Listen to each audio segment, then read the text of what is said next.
Production team at organizer ng Mutyati Bawang 2026 sa La Union nagkairingan dahil sa hindi pa umano bayad na balanse. Para sa detalye ng balitang yan, kasama natin na Idol Jam Victorio.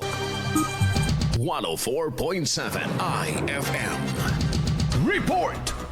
Nagkaroon ng hindi pagkakaunawaan sa pagitan ng production team at ng event organizer kaugnay ng hindi pa nababayarang balanse para sa local pageant na Mutyati Bawang sa La Union na ginanap noong Enero. Ayon sa production team, nagsimula silang mag-shoot ng mga materyales tulad ng headshots, swimwear photos, billboards at iba pang promotional content kahit wala pang down payment dahil hindi pa umano na ilalabas ang pondo mula sa supplier. Sa mga sumunod na shoots, patuloy umano silang naglabas ng sariling pera upang mabayaran ng photographer at crew at inabutan man umano ng 10,000 pesos ay hindi umano ito sapat upang matugunan ang kabuuang gastusin sa produksyon. Noong araw ng event, inaasahan nilang mabibigay na ang kabuuang bayad kasunod ng maayos na programa at pagtupad sa napagkasundoang outputs, ngunit nabigo sila nang hindi pa rin umano sila nabayaran pagkatapos ng event. Dahil dito, nalagay sa alanganin ang kanilang reputasyon at koneksyon sa mga profesional na inimbita sa Patimpalak, lalo na nang mabanggit ang issue sa isang viral live stream. Sa panig naman ng event organizer, ang pagkaantala ng bayad ay iniuugnay sa hindi pa paglabas ng pondo mula sa financier at hindi intensyong takbuhan ng obligasyon, kundi nagkaroon lamang umano ng problema sa daloy ng pondo. May naibigay na bahagi ng bayad sa production team at ayon sa kanila, handa silang ayusin ang natitirang balanse sa sandaling maging available ang pondo at makumpleto ang mga kinakailangan deliverables batay sa kasunduan. Kabilang dito ang same-day edit, pageant highlights, mayor's video greetings, swimsuit opening video at opening billboard. Panawagan ng production team ang accountability ng kabilang panig sa nangyaring gusot dahil sa pinsalang naidulot ng issue sa reputasyon ng dalawang panig.